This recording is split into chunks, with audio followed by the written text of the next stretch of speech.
All right.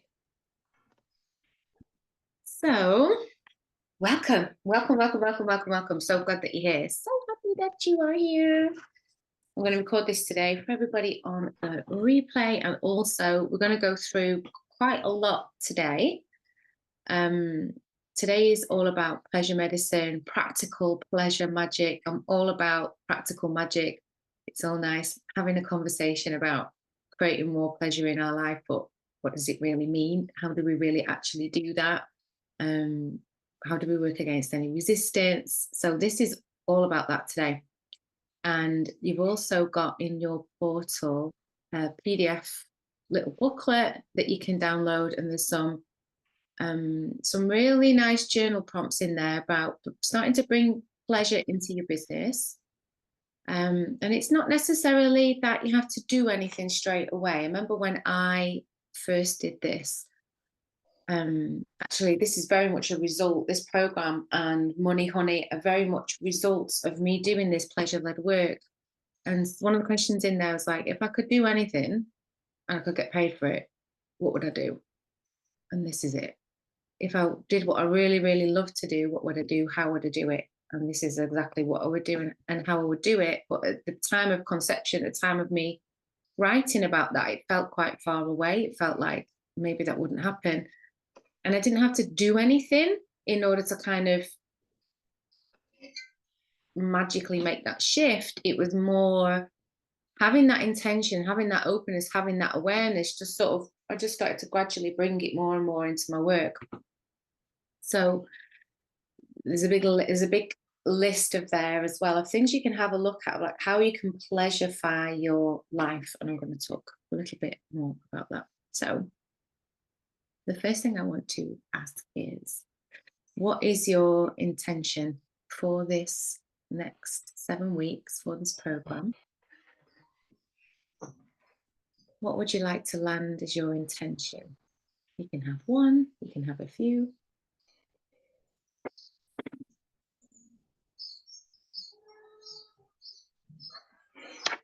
Do you want me to answer that? I'd love to hear it, yeah.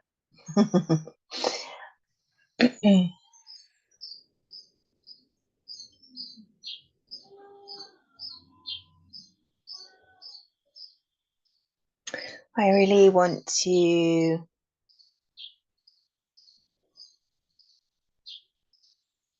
feel like I want to fall in love with my business again. And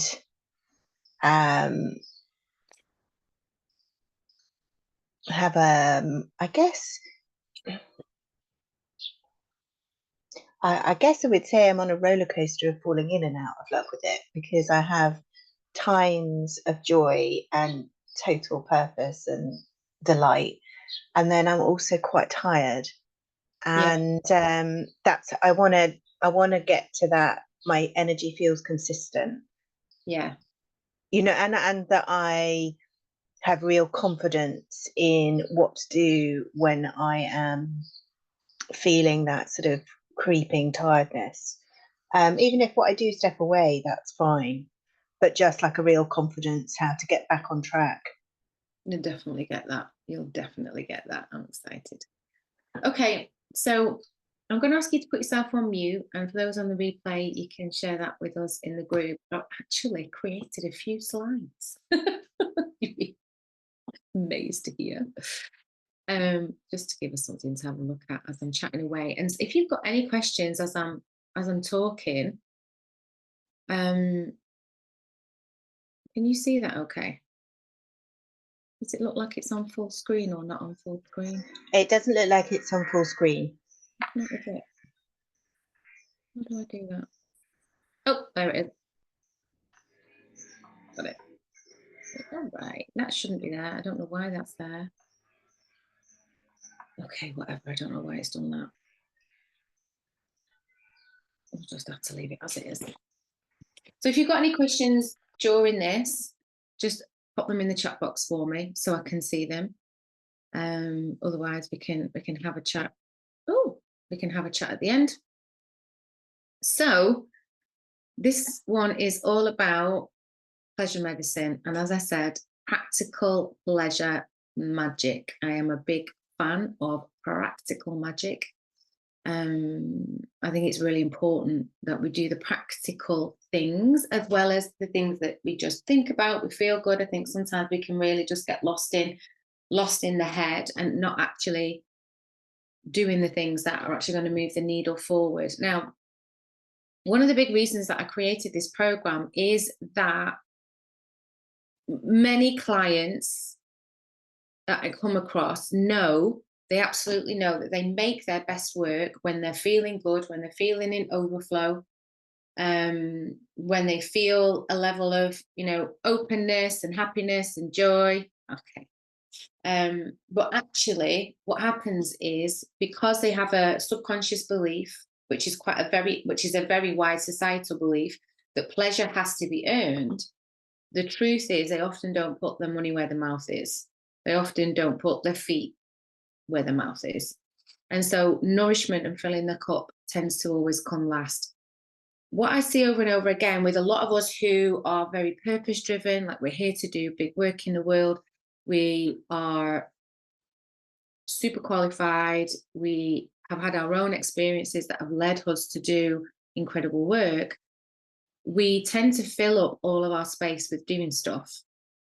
And there's a real psychological kink with the need to be productive. And that's because, again, on a very deep level, many of us are wired to believe that we have to be useful.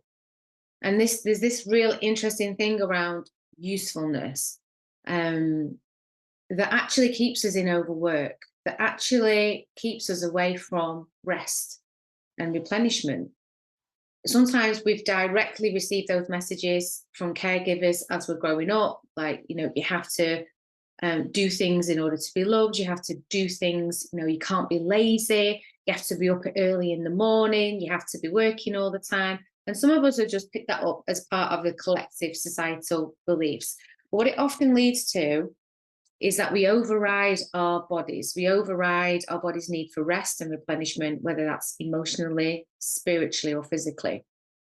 So although we're programmed to put pleasure last, and even the word pleasure is really triggering, which is interesting. I'm still going to continue to use it, but even the word is often just associated with sex and sexual pleasure. And what we're working on here is a much broader scope of what pleasure means. Pleasure as in feeling good, feeling happy, and being present.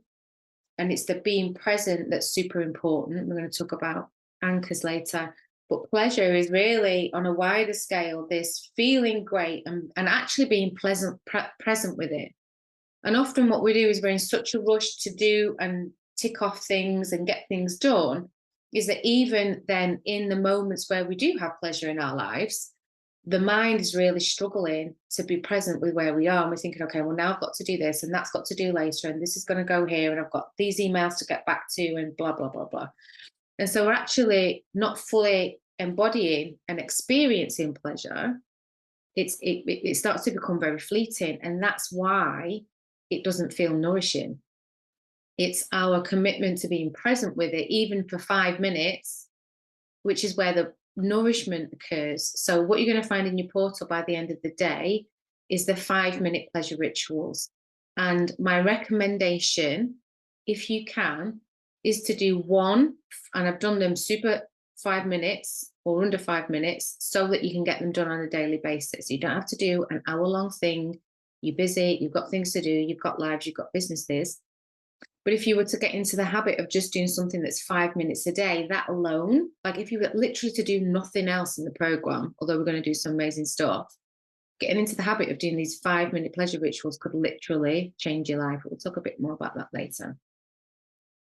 So although we're programmed to put pleasure last, we actually know we operate better when our cup is full, not empty.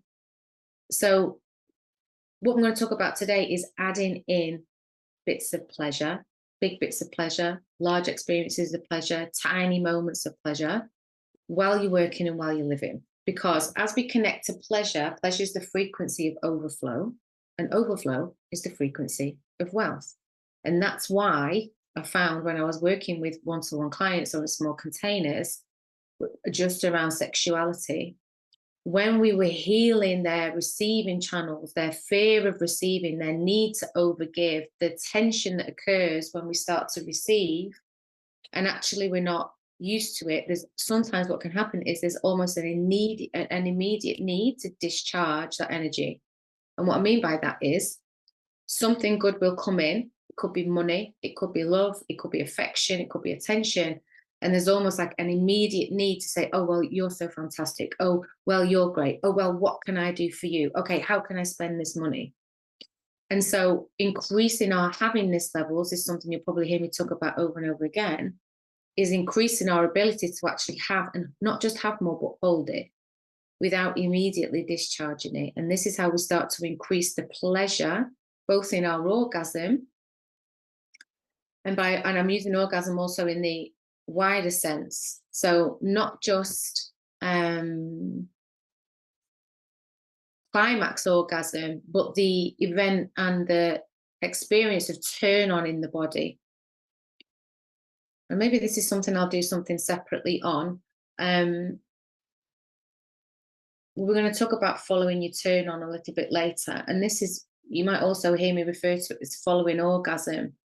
And really what it means is following the experience of expansion, following the feeling of pleasure, following the turn on, following the thread of orgasm. And that can move. So if you think about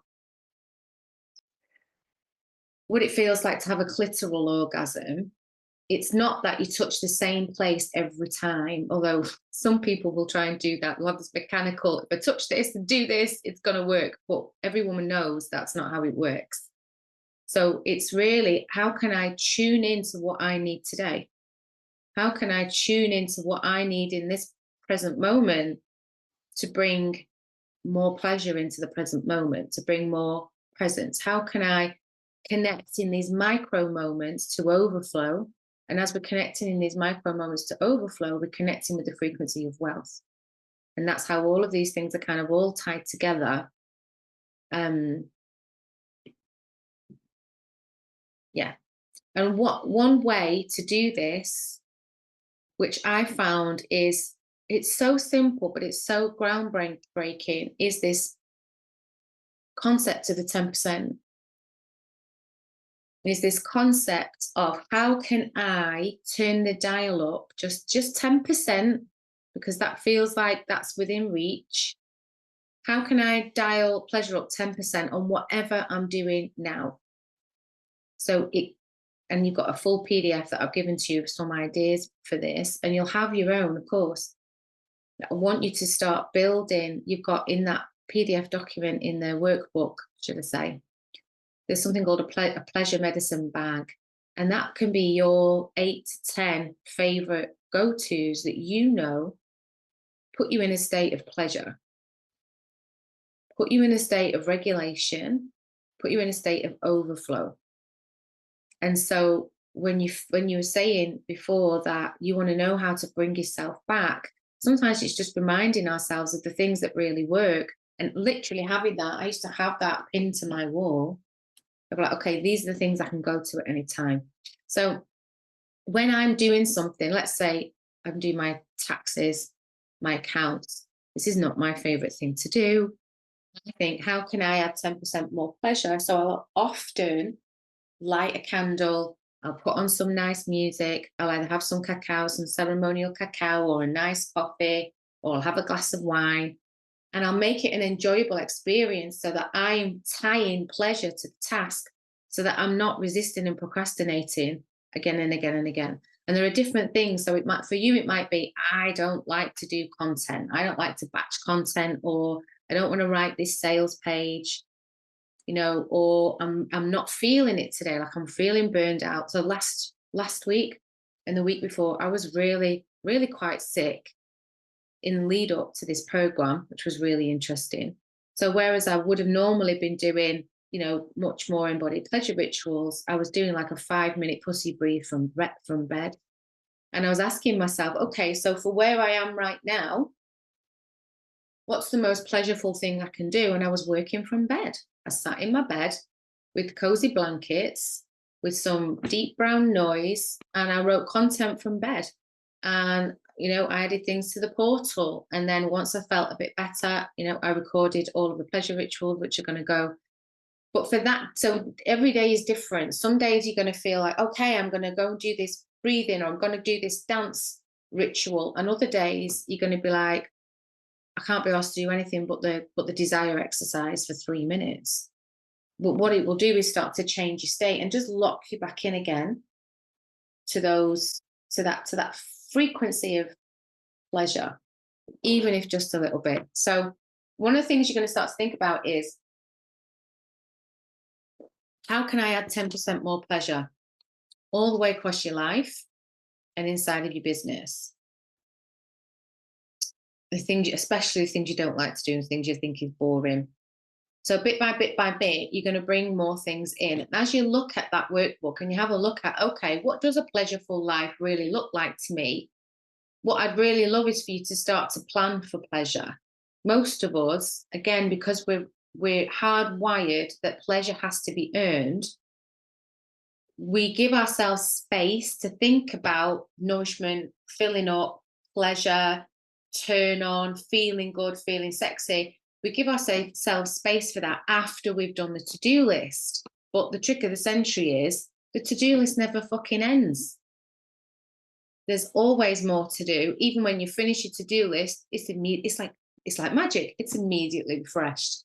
So if you don't plan in advance, these things don't happen. So this is why when I'm doing couples work, which we're not doing here, but when I'm doing couples work, I'll say plan sex dates, plan massage dates, plan self-pleasure time at the beginning of the month, at the beginning of the week, because 9 times out of 10, if it's not there, planned, pre-planned, and you set the time aside, it won't happen.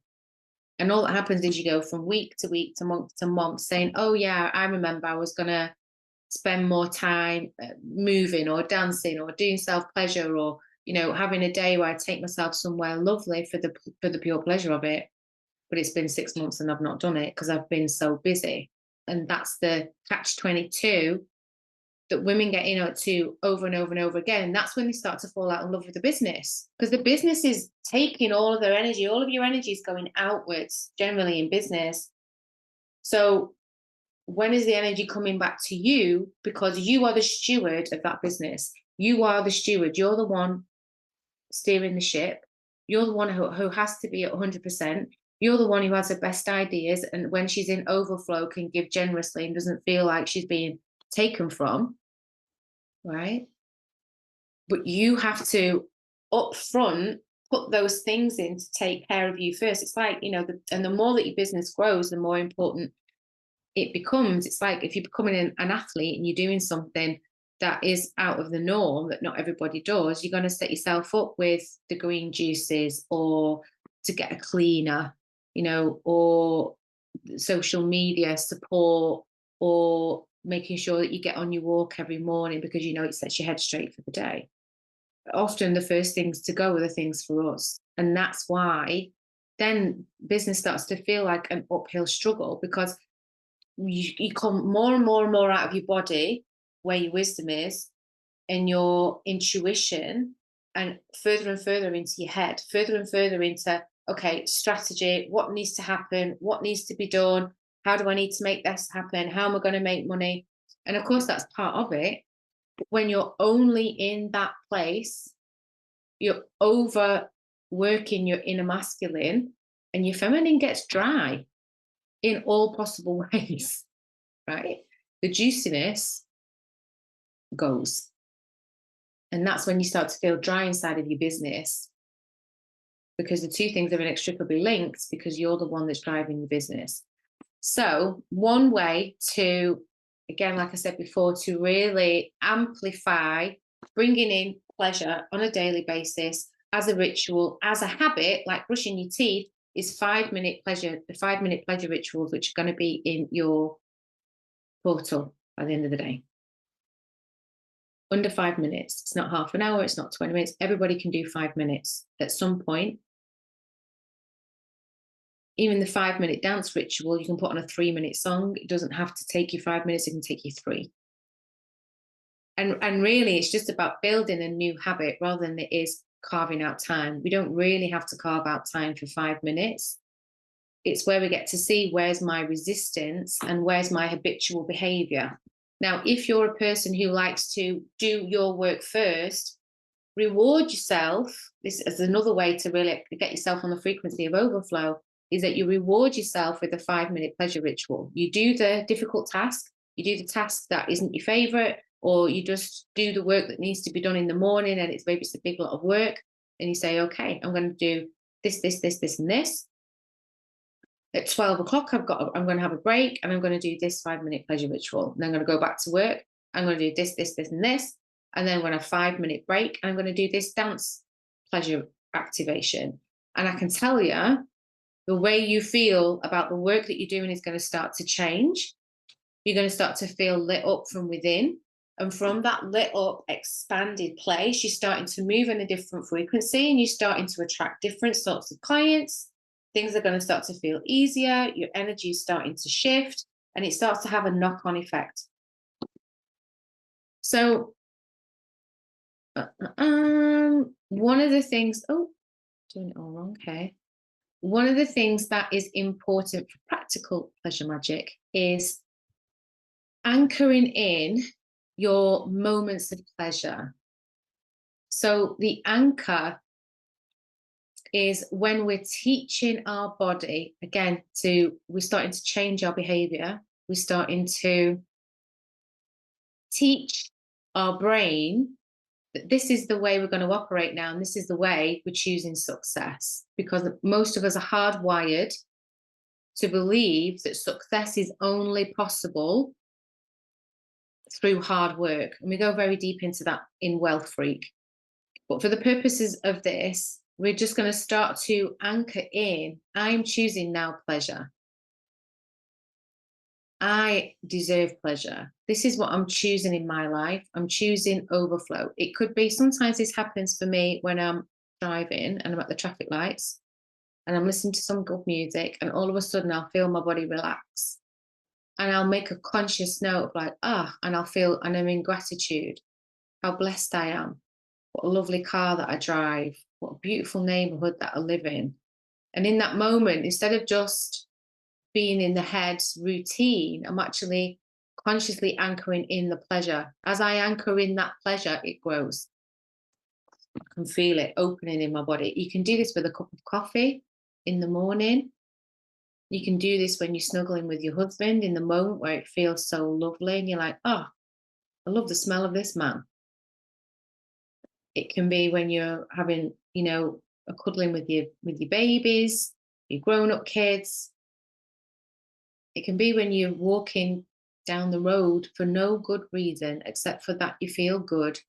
When it comes, anchor it in. Something I'd love for you, and I've actually not written this here, but something I'd love for you to think about is to play with this concept that pleasure is all around us all the time. And all we have to do is find the hidden spark. So in those moments where I'm at the traffic lights, for instance, and I sense that feeling, it's like, there's the hidden spark. And sometimes I'll go and look for it. Where is the hidden spark of pleasure? And it's like a game you can play, but you'd be amazed at what starts to shift. That as I'm washing the pots, where is there a hidden spark of pleasure here? Where is the hidden spark of pleasure? And by asking the right questions, we're opening the veil of the universe. And maybe I'll see a squirrel, because we have quite a few squirrels, jump out of one of the trees at the back, and it'll light me up. There'll be a moment of like, there's a spark of hidden pleasure. Maybe I'll hear a child laughing. There's a spark of hidden pleasure. It's like can we start to open to pleasure is all around us all the time. It's me that needs to open to it. Am I going to give myself permission to open to it? How can I give myself permission to open to it And it's by consciously looking for it. So have a feel, just as you're going about your day, where is the hidden spark of pleasure?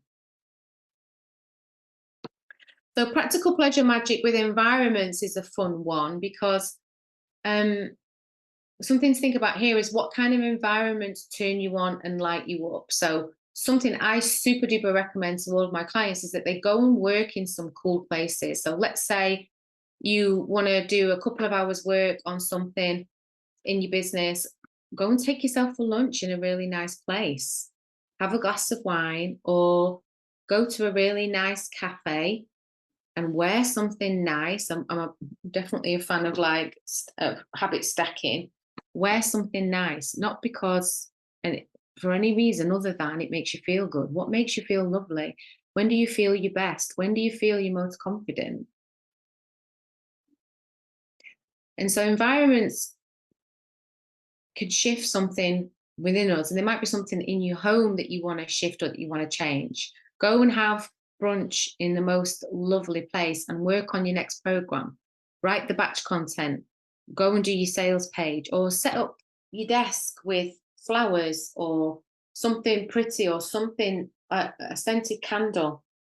So again, it's these 10% shifts, but also moving ourselves out of our habitual environment starts to make a shift. Most of us live habitually. Easy for me to say that word. Most of us live in a habitual state. And because we're in our habits, we create the same results time and time and time again. You'll notice you have a routine of how you get dressed in the morning. You put your clothes on in a particular order, probably your knickers first, and then whatever routine it is for you. You'll brush your hair in a certain way. You'll do your makeup in a certain way. You'll cross your way wherever you live. You'll cross the road at a certain place. And when I was in the last masterclass, I was talking about if you go on if you go to like a 3-day seminar, people will sit in the same places, and they will get upset with you if you sit in their chair. It's not their chair. But they're like, oh, I was sat there, and they'll go to one side of the room over and over and over again. Why is that? Because we are habitual creatures. We create this, we do the same things, we think the same thoughts. 90% of our thoughts are recycled, and we wonder why we're not changing. We wonder why nothing's moving forward, because we're doing the same thing day in and day out. So switching things up is going to be a good way to start to have a look at, where can I shift? Where can I change? Where am I in a habit of working from home every day and being in my trackies and having my, especially now I'm my mum of a young girl. My hair is up most of the time. My hair is up a lot. I come home, hair's up, comfies are on. So for me, it's important to shift that environment. I know that if I go somewhere, I'll make an effort to wear all the beautiful clothes that I've already got. So it might be that you need to go through your environment in your house and have a look at what needs to be cleared. Like, do you have old knickers hanging around? Goddesses do not wear knickers with the elastic hanging off. Pleasure goddesses are not turning up with bras with the wires hanging out. And again, because it's habit, you don't even notice it anymore. You've probably got clothes in your wardrobe that you've been keeping that you don't even wear. Get rid of them. Get the things out. Bring the things forward that make you feel good. You don't have to wear a full face of makeup every day, but if that makes you feel good, do it. But just start to be conscious and aware of, like, okay, do I actually like the environment? Is there something that I can, what 10%, again, what 10% shift can I make to make this feel more pleasureful for me? How can I pleasurify my life for nothing other than the pure pleasure and beautification, because it makes me feel good? So environments with turn on. So I talked about this a little bit before. Turn on is like what lights you up. It isn't necessarily sexual, but it can be. This is really about when we talk about living from turn on, We're living from where am I and again, through habitually walking through my life turned off. Where am I habitually thinking, organizing, doing? Everything is very, very practical. I'm a very practical person a lot of the time. So for me, it's important to look at, okay, but what actually makes me feel good? What lights me up? And I think in this way, I give myself permission in a way that many people don't. It's been really interesting. What turns me on is to travel, is to go to new places, to go and try dinner in a new place, you know, is there a dance class that keep saying that you want to do that you never book? How can you have more pleasure in your life? Maybe turn on expansion for you is that you never give yourself time just to sit still and read a book.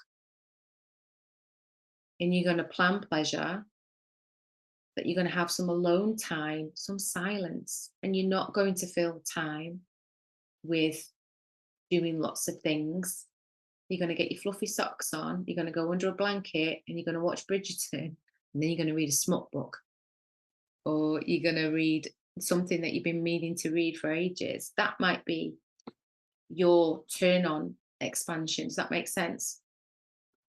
And when it comes to your business, something that's really interesting to play with is like, if you already knew that you were desired, if you were already in the frequency of being a pleasure goddess and that people wanted you, and you know that what you have is fantastic, what would it turn you on to do in your business?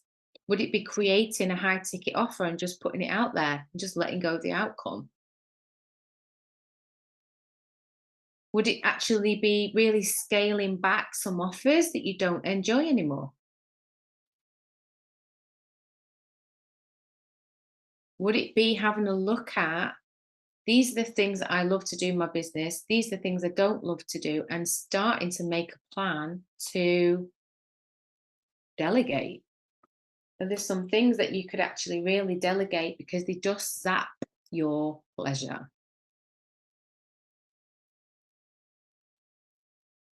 Because how you feel and how you feel inside of your business and inside of your life can actually start to change quite dramatically with just a few key things taken off your plate.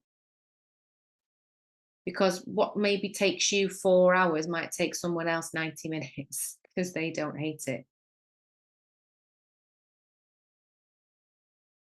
So with the workbook, you can use the medicine bag and have a look at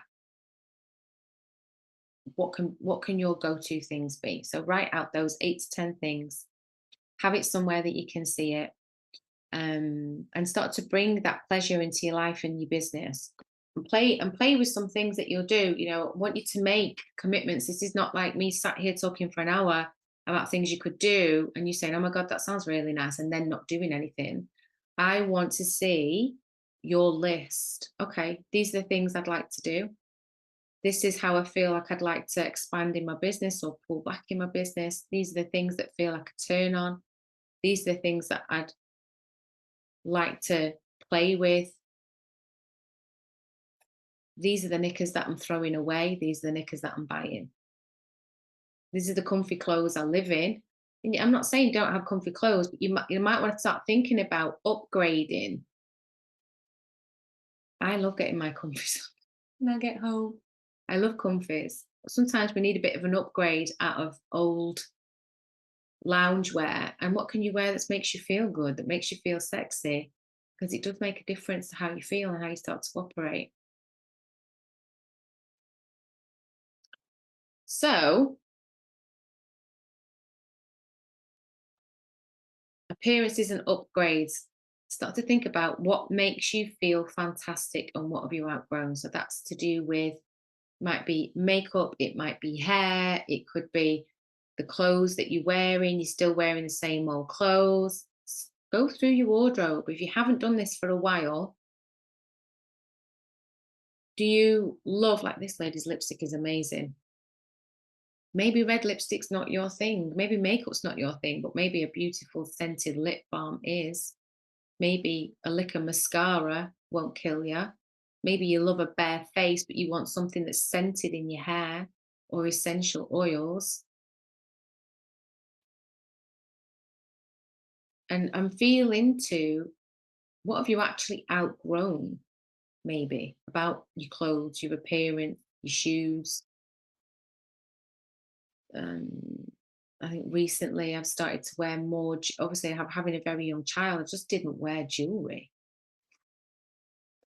And so some of those things have started to come to the fore again. I was like, okay, oh yeah, I remember this. I like wearing these. These are nice. I like doing this.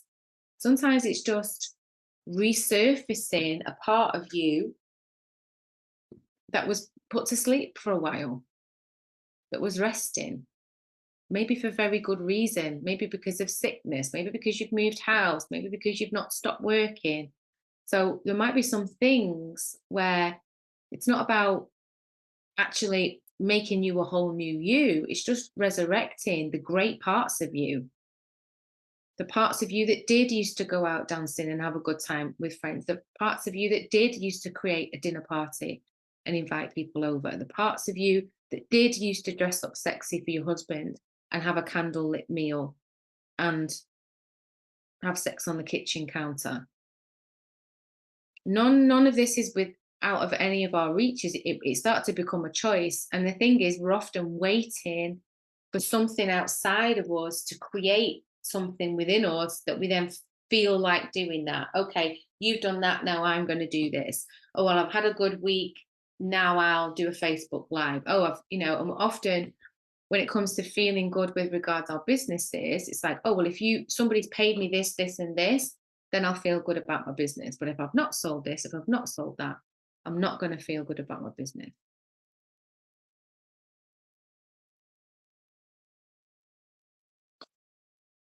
So I want you to feel into, you can take yourself off mute. The next week and the next 7 weeks is going to be about slowly or very quickly, whatever feels good for you, pleasurifying your life. So I want you to share with me what immediately comes to mind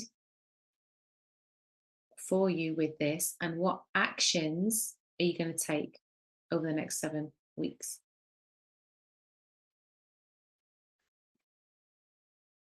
Take this off. Here I am.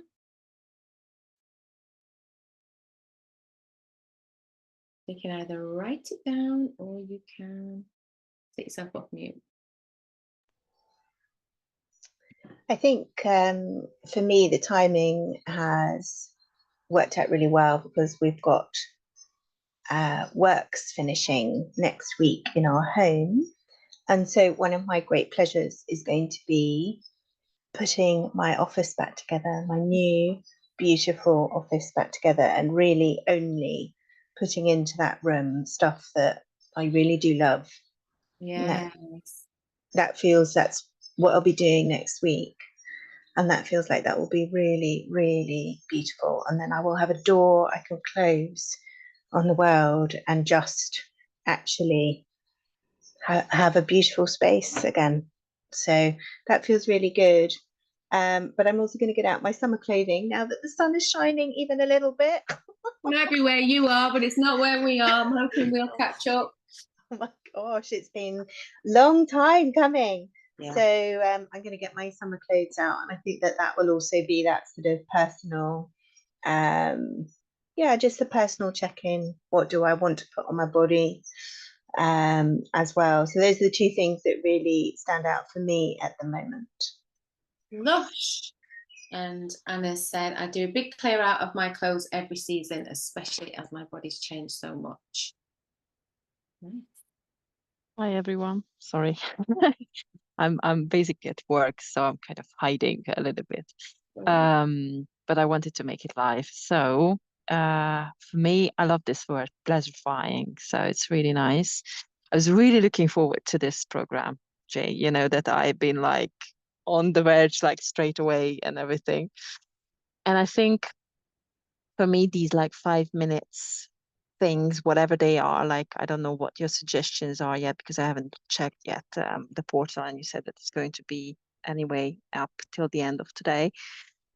But yeah, I'm kind of like really looking forward to integrate that in my morning routine, because I actually do have a morning routine. I do get up a bit earlier before going to work, and that just my time, and I really am like looking forward to kind of just doing those things and just being like, this is my pleasure time, and then start the day that way. So I will see what changes and shifts with that. So I'm quite looking forward to that.